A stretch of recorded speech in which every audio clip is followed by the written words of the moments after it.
Hey there, Layla. Got a minute to spare? I've got some thrilling news that I can't wait to share with you. Good afternoon. Sure, I can talk for a while. What's going on? Well, first things first. How's Stephen been? My son's been treating you well, I trust? He's a little silly sometimes, but he's got a heart of gold, you know. And of course, I hope you're doing well yourself. You're a very smart, strong young lady, and I would hate to see anything happen to you. No worries on that front. Stephen and I are just as we've always been. Nothing too dramatic to report. We're just living our lives to the fullest. That's music to my ears. In these times, it seems like everyone has a heart-wrenching tale to share when you catch up with them. But enough of that. Let's get to the exciting part. Ready for a surprise? What is it? Should I be guessing, or is this just a figure of speech? Sarah's tying the knot. You and Stephen are about to gain a new brother-in-law. But wait, there's more. She's expecting a baby. I'm going to be a grandma, and you're about to become an aunt. Isn't it just incredible?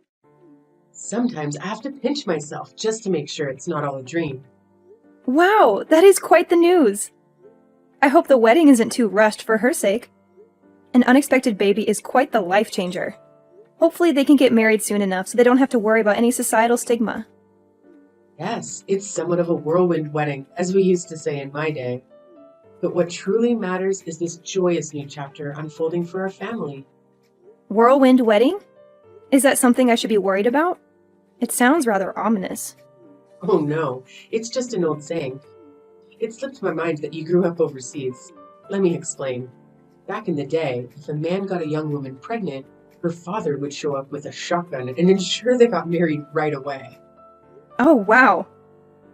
Well, as long as you're excited about this, and so is the groom-to-be. Anyway, that really is fantastic news, and I'm genuinely happy for you and Sarah. Can you believe it? The girl's already 4 months along. They took their time deciding what steps to take next. We need to find her a dress that'll accommodate her growing belly soon, because it certainly isn't getting any smaller. Oh dear! Well, I'm sure there are dressmakers who specialize in such situations. You must be over the moon about the upcoming wedding. Absolutely. There's nothing quite like seeing your daughter walk down the aisle as a bride. And I hope someday that you'll get to experience this joy too, dear Layla.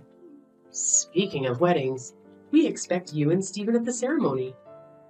Of course, wouldn't miss it. It's such an overwhelming feeling of joy that brings tears to my eyes. It reminds me of when I first held Stephen in my arms.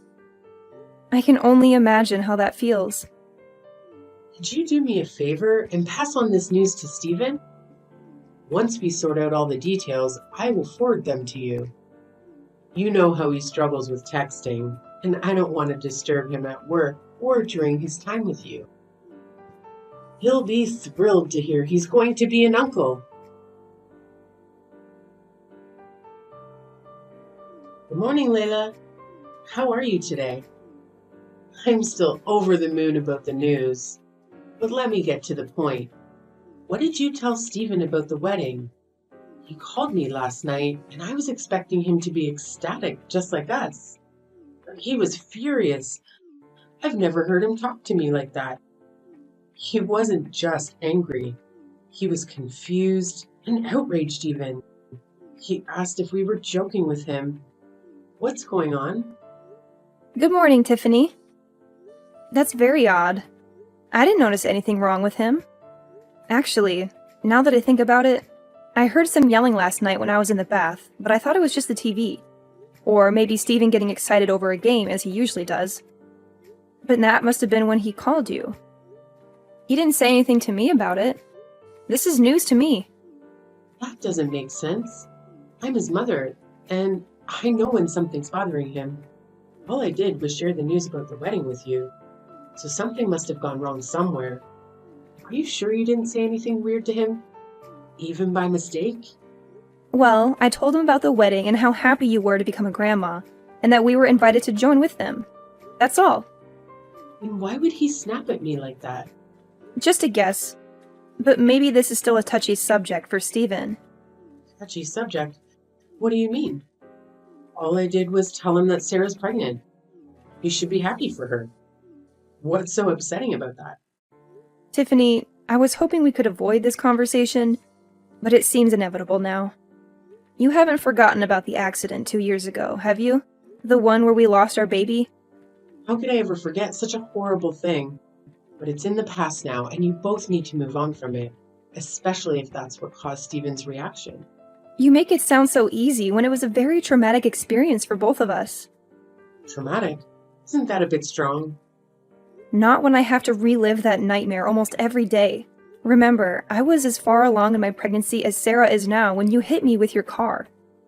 It's not easy for us to just forget something like that, even though we've tried therapy and support groups.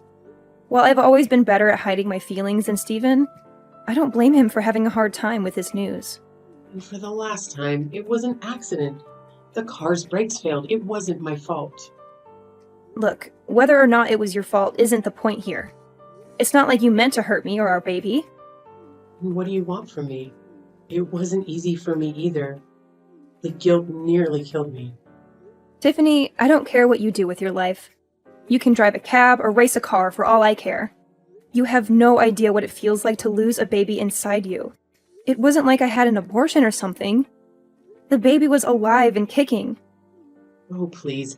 We all suffered a loss that day. Don't you think I loved that car? It was part of our family for so long, and then I had to scrap it because it was totaled. How can you compare your car to my miscarriage? Your car was just a thing. My baby was alive. Yeah, you said that before. After I paid for everything, the damages, the hospital bills, the therapy sessions, I've taken all the blame for that awful accident. Can't you just let it go? Money can't fix everything, Tiffany. You left me broken, Tiffany, in more ways than one. And now, even if Steven and I wanted to move on, we can't. You know I can never have another baby. Okay.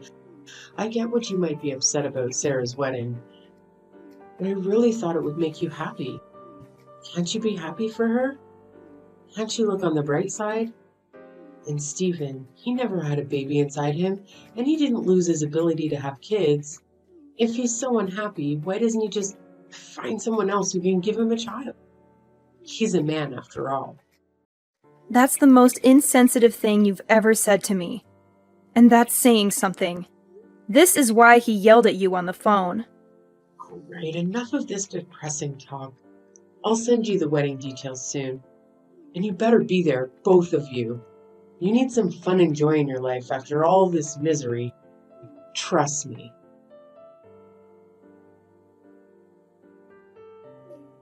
Grab a pen and paper, Layla. I have some exciting news for you.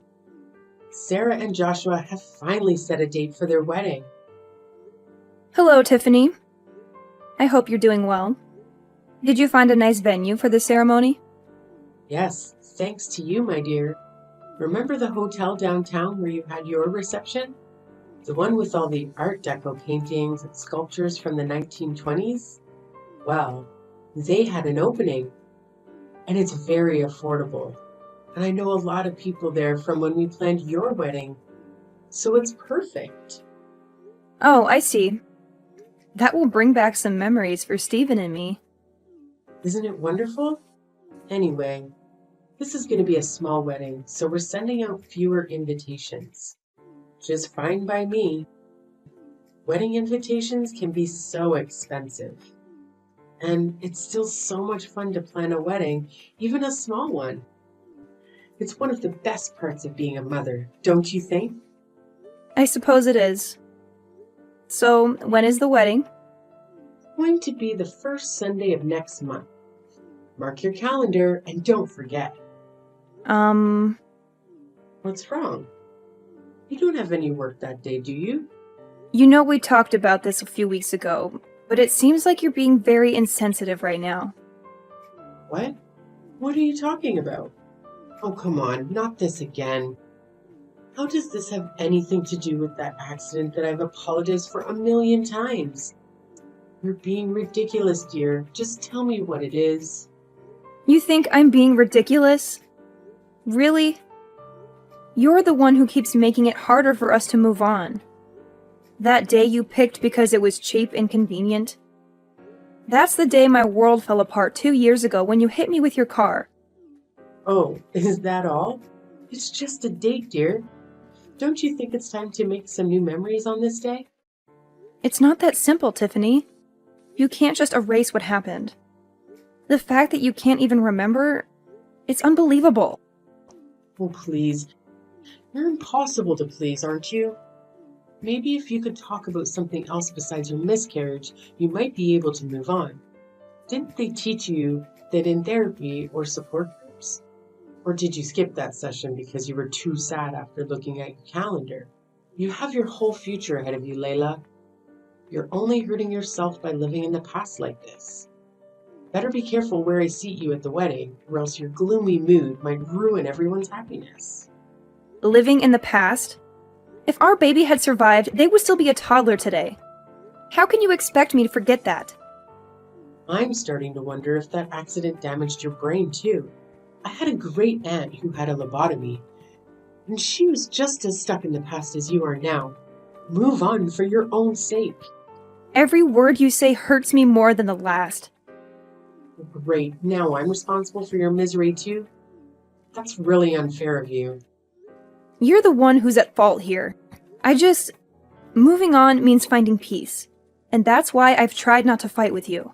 Even when you ignore my pain or insult me, I still try to be civil with you.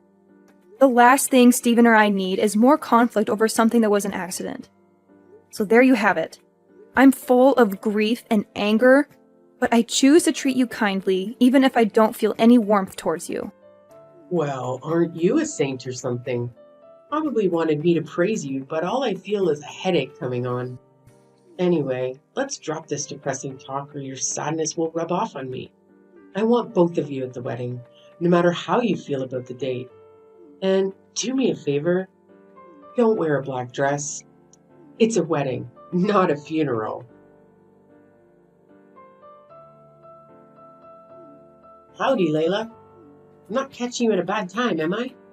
Hi, Tiffany. And no, it's a perfectly fine time to talk as any. What a pleasant surprise. I was worried you might be tied up with work or something. Not exactly. I mean, I'm working from home, but it's not super high priority at stuff at the moment. Oh, good. I'm glad you're free. That's one less thing I have to worry about. Is everything okay? Well, Sarah and Joshua just moved into a house. Perfect to raise the baby in. And of course, it wasn't cheap. That's why I'd really like for them to have a nice wedding gift that's going to help them along the way, you know? Sure, I can understand that. Anyways, what I wanted to ask is if you still had that money set aside from the settlement for you know what. What? Well, I was thinking of putting it to good use, so we have the funds to get them something really nice and memorable. You know? You didn't spend it all, did you? I haven't spent a single dollar of it. Don't worry. I've been saving it for a very special purpose I like to call revenge. Revenge? You better not mean against me, my dear. Is there something else I should be setting my sights on? If so, I'm not seeing them. You even know what the word accident means anymore? Or have you completely brainwashed yourself? Besides, no matter how badly you want to hurt me, it's most certainly not going to bring your child back. All you're going to do is reopen those old wounds of yours with that kind of thinking. You say that despite doing everything you can to stop me from being able to heal properly. That's why I need to get back at you. Not to make myself feel good, but to allow Steven and I as people and as a couple to move on with our lives. As a couple, please don't tell me you've roped my little Steven into all this too. My daughter-in-law betraying me is one thing, but to think that you've turned my son against me? I didn't turn him against you. You turned yourself against him with your horrible mindset, words, and actions. I'm the wounded one, but you've hurt him badly too. That man has been grieving with the worst kind of pain and loss imaginable, and you act like he should just grow some thicker skin about it. I don't want to hear how you feel as a mother when you took away my chance to be a mother of my own and his chance to be a father. So, I've paid the settlement. I paid your bills. I've begged time and time again for your forgiveness. How is this not over yet? I've been able to move on from things just fine somehow, while you two seem to relish being emotional black holes. You haven't moved on because you never cared to begin with. You were more upset about your car than you were about the baby, after all. I want you to look deep inside yourself at whatever shriveled up excuse of a heart you have inside your chest, if any, and really think for a second. Do you honestly believe that to me, as the years would be enough time to erase the pain caused by losing a child? Whatever happened to the old saying, time heals all wounds? I figured you would pull out something weak like that. You've already made up your mind, haven't you? As long as you've paid us off, your hands were free of any blood. That's what you think, isn't it? Well, newsflash, Lady Macbeth. You might as well have just wiped your hands with a fat stack of cash and tried to hand it off to us. So no, I don't want to wipe my tears with your blood money. And I didn't even want to use it at all, unless it was to get revenge on you. Why do you insist on going on and on about revenge? Enough posturing. If you want to run me over yourself to set things straight, then just do it already. Don't worry. I've got bigger plans than just making you live through my pain. Besides, I don't want to pay your hospital bills. And I need you to be able to walk away in shame when this is all over. All right, then spill it. What's your big plan, mastermind? No can do. I've been planning this for quite some time, and I need you to be surprised when it happens. For now, feel free to go about your life knowing that soon everything I want will come to pass. Good evening, Tiffany. What a lovely wedding, don't you think? Sarah looked stunning, and you looked so proud and happy. I could see your smile from across the room. Layla, thank you for coming to the wedding with Stephen. I have to admit, I wasn't sure if you'd show up. I wouldn't miss it for the world. This was a big day for Sarah. Her dress was gorgeous.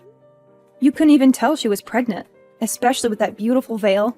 Oh, I know, I picked it out myself, and I have to say, I have a good eye for these things. Now that we've exchanged compliments, can we get to the point? Point? I'm not here to chat about the wedding. There's only one reason why I'm here. To tell you that your time is up. This is the last time you'll ever hear from me in any way. I thought about confronting you at the reception, but this is easier. Sarah shouldn't have to suffer because of you. Is that so? How considerate of you. Believe me, it's for her sake, not yours. She deserves a happy life, unlike us. Besides, you told me not to bring up the accident at the wedding, remember? I'm just following your orders. Have you been careful lately? Watching your back? No. Why would I? Well, I don't know it would have mattered anyway. Ever since I woke up in that hospital bed, I've been planning my revenge in silence while perfecting my strategy to destroy you. You've been plotting against me all this time? Obsessively? Obsessively, indeed. Right after I got admitted to the hospital, I asked Stephen to hire a private investigator for us. What? Why would you need a detective?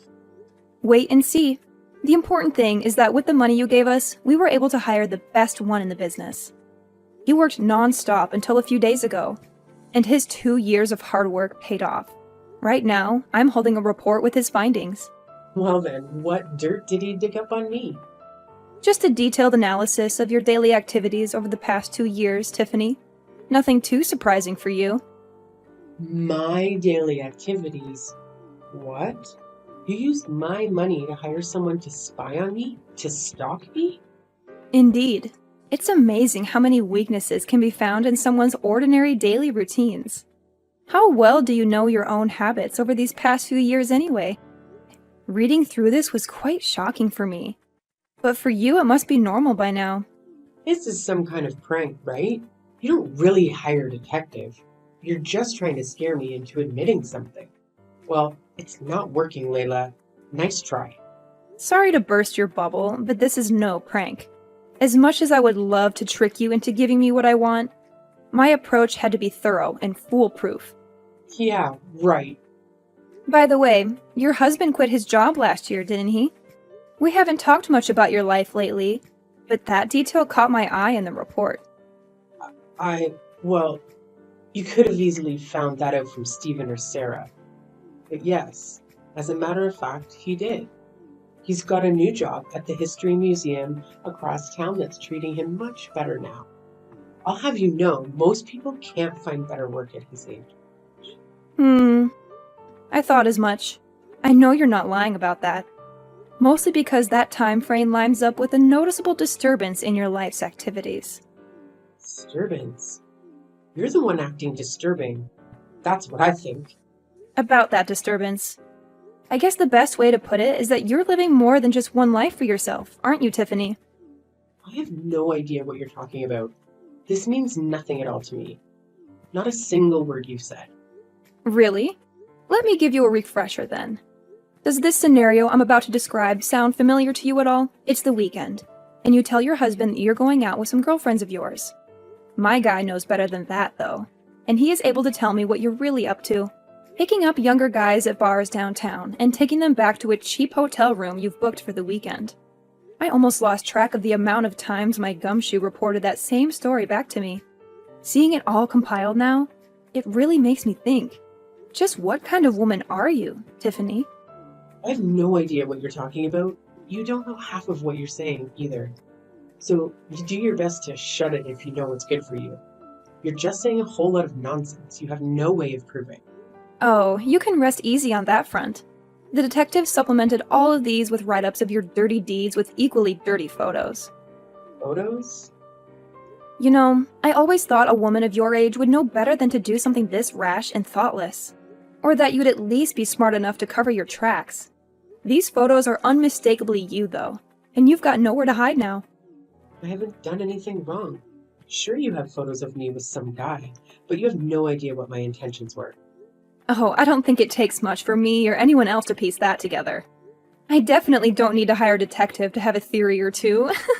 Besides, even if you didn't do anything with this guy, certain facts stay true, immutably so. Namely, the fact that you lied to your husband about what you were doing all those weekends. Now, if you didn't think you were doing anything wrong, I have to ask, what were you thinking? Maybe I just didn't want him to worry about me while I went out for drinks, okay? Maybe. Maybe you didn't want him to know that you were fooling around with other guys, and much, much more. Are you any good at poker, Tiffany? My eyes and ears out in the city told me that you like to spend your husband's hard-earned money on poker at every bar in town. It would probably be pretty bad for your image if your husband, Sarah, or any of the lovely people at this wedding found out you had this side to you, huh? Shut up. So what? You've got photos, huh? You'll never catch me in the act. So your findings are as good as trash. True. You're a slippery one, I admit. A lesser detective wouldn't have even caught a whiff of this. You gave me enough money to destroy you, though. The truth is, whether or not I catch you red-handed, once the information gets out there, you're going to be in the hot seat regardless. The dirt I have on you doesn't just muddy your reputation, it completely spoils it. I'm warning you. If you don't stop this, I'll block your number. I mean, go for it, I guess. That's not really going to stop me from sending all this to your husband, though. You wouldn't dare. He doesn't need to know a damn thing about any of this. This is just between you and me, isn't it? Like you said, no one else needs to get hurt. Really? I was sort of thinking he had a right to know that his wife is not only unfaithful to him, but routinely lies to him about that and her habit of throwing his money away. Telling him just seems like the responsible thing to do from my perspective. When I said I didn't want to hurt Sarah, it was because I wanted this day to be special for her. If he found out, there's no way he'd do anything short of divorcing me, though. That's a good point. You and I both know there's nothing he hates more than a liar and a backstabber. Just imagine how he'll feel when he finds out how long this has been going on. I know you're a gambling woman, but I wouldn't bet on the odds of him staying with you if I were you. How would I be able to live without him? That's impossible. You can't do this to me. Yeah, without your husband's money, you're flat out broke, aren't you? I would offer to give you the money you used to settle with us back, but wouldn't you know it? I spent it all on that detective. Please, I'm begging you. Whatever you do, don't tell my husband. Don't tell Sarah or anyone else. Please. Your demands are getting less and less practical by the second, Tiffany. How am I supposed to just keep your secrets for you, Stephen and I already know, so what's the harm in letting your daughter in on the fun too? They're all going to figure it out sooner or later. You're wrong. They don't have to know a thing. Not as long as you can stop it, right? Wrong. I don't care about protecting you. Not after what you've done. You haven't protected us after all. Rather, you've tried to throw us into the deep end and watch us flounder time and time again. This is revenge, plain and simple. Not for the accident, but for how horribly you've mistreated us these past few years. Me, Stephen, your husband. Speaking of which, it really does seem like fate that it would all unravel on this day. Unlike you, your husband is well aware of the importance of this day, seeing as he calls us regularly to check in and support us emotionally. He's coming by today to observe the life of the baby we never had as a family. You wouldn't know much about grief, though, unless it was about your car, I guess. He's coming to you? Yeah? Do you have a problem with that? It's already so late in the evening, you know. And besides, if he's going somewhere, I thought he would tell me about it. Right. Because you're always so truthful with him about what you get up to when the sun goes down. Well, why not hitch a ride with him in that case? Maybe he'll even let you get behind the wheel. It might be a tough sell for him, though, because he remembers everything about what you did on that horrible, tragic day. If you do, you won't tell him, right? You wouldn't do something like that if I came, right? He just told me he's getting ready to come, so he'd better make up your mind quickly. All right, I'm coming, I swear. Please, whatever you do, just don't tell him. I'm begging you. Tiffany made it to the house that evening, but her husband took the wheel without offering to let her drive at all.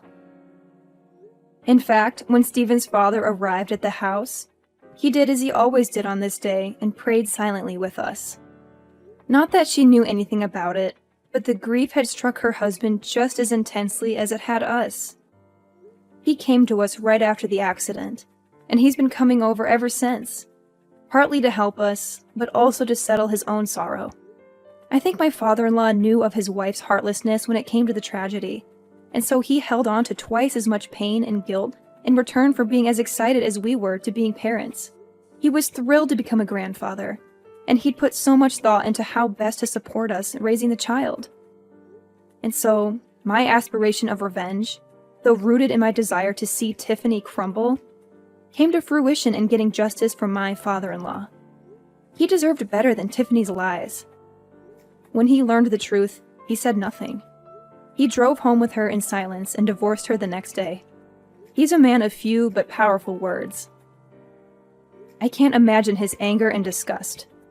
He called me a few days ago to say the divorce was done, and Tiffany was living in a dump near her poker clubs. We gave him and his lawyers all the evidence we had. She didn't even fight back. Now he, Stephen, and I are free of her dark shadow.